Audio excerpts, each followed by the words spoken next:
राधे राधे सर्वांना। आज आहे अंगारक संकष्ट चतुर्थी। त्याच्या खूप खूप शुभेच्छा सर्वांना। गणपती बाप्पांचं दर्शन घेऊन आपण गणपतीच्या छान छान गोष्टी वाचूया। एकदा पार्वती आपल्या स्नानगृहात स्नान करत होती। इतक्यात शंकर तेथे अचानक आले। त्यांना पाहताच पार्वती अतिशय संकोचली। पुन्हा असा प्रकार घडू नये यासाठी काय बरे करावे अशा विचारात ती असताना तिच्या सख्यांनी तिला सुचवले की फक्त तुझीच आज्ञा पाळील असा द्वारपाल तू स्नानगृहाच्या दारावर ठेव। हा सल्ला पार्वतीला पटला।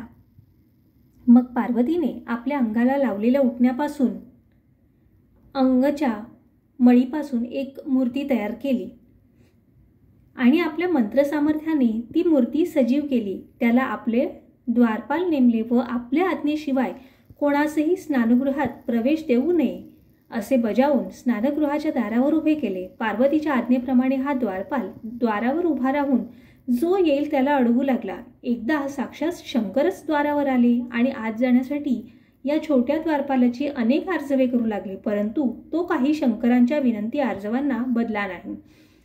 त्याचे आपले एकच, माता पार्वती स्नान करत आहे, तुम्ही आत जाऊ शकत नाही। शेवटी शंकरच ते। आधीच त्यांच्या नाकावर रागाची कायम वस्ती, त्यांच्याच घरात कोणी एक नखा एवढा द्वारपाल त्यांना आत जाण्यास नकार देतो हे पाहून ते अतिशय क्रुद्ध झाले। त्या रागातच त्यांनी आपल्या त्रिशूळाने त्या द्वारपालाचा शिरच्छेद केला। त्याबरोबर त्या छोट्या द्वारपालाचे डोके आकाशात उडून गेले आणि धड जमिनीवर कोसळले। थोड्या वेळाने पार्वती स्नान करून बाहेर आली। तिच्या या द्वारपालाचे शिरविरहित धड गतप्राण होऊन पडलेले पाहून पार्वती खूपच संतापली आणि सर्व त्रैलोक्यच भस्म करण्यास निघाली। ते पाहून सर्व देव घाबरले, शंकरांची विनवणी करू लागले। तेव्हा शंकरांनी आपल्या गणांना शिर शोधण्यास सांगितले, परंतु सर्वत्र शोधूनही शिर काही सापडेना। शेवटी शंकरांनी आपल्या गणांस आज्ञा केली की जो प्राणी तुम्हाला प्रथम दिसेल त्याचे शिर कापून आणा। शिष्यगण शिर शोधण्यास निघाले। त्याचवेळी गजासूर नावाचा राक्षस देवांना त्रास देण्यासाठी कैलासाच्याच दिशेने येत होता। त्याचे शरीर मानवाचे आणि मस्तक हत्तीचे होते। त्याला पाहता शंकराने त्यांचे मस्तक कापले आणि ते त्या द्वारपालाच्या धडावर ठेवून आपल्या मंत्र सामर्थ्याने त्याला जिवंत केले। पार्वतीने या गजवदनालाच आपला पुत्र मानले आणि शंकराने त्याला आपल्या गणाचे आधिपत्य दिले। तसेच त्यांनी या गजवदनाला गणेश हे नाव दिले। कार्यारंभी त्याचे स्मरण केल्यावर ती निर्विघ्न सिद्धीस जातील असा शंकरांनी त्याला आशीर्वाद दिला आणि अशा तऱ्हेने पार्वतीने आपल्या मळीपासून तयार केलेल्या पुतळ्याचा गजानन गणपती झाला आणि सर्वत्र वंदनीय झाला। बोला गणपती बाप्पा मोरया।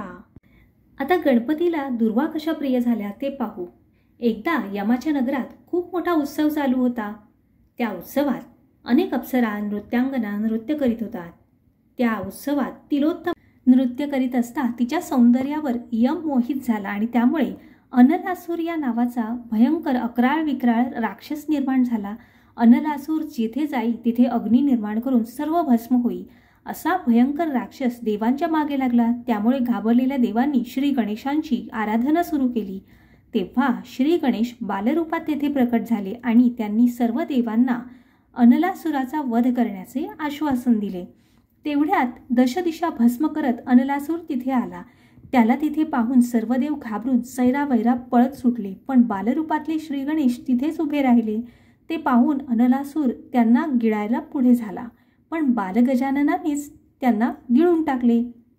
साक्षात अग्निरूप अनलासुरालाच गिळल्याने श्री गणेशांच्या सर्वांगाचा दाह होऊ लागला।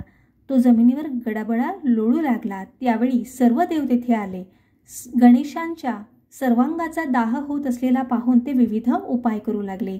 इंद्राने शीतल व अमृतमय चंद्र त्यांच्या मस्तकावर ठेवला। ब्रह्मदेवाने सिद्धी आणि बुद्धी या मानस कन्या त्याला अर्पण केल्या।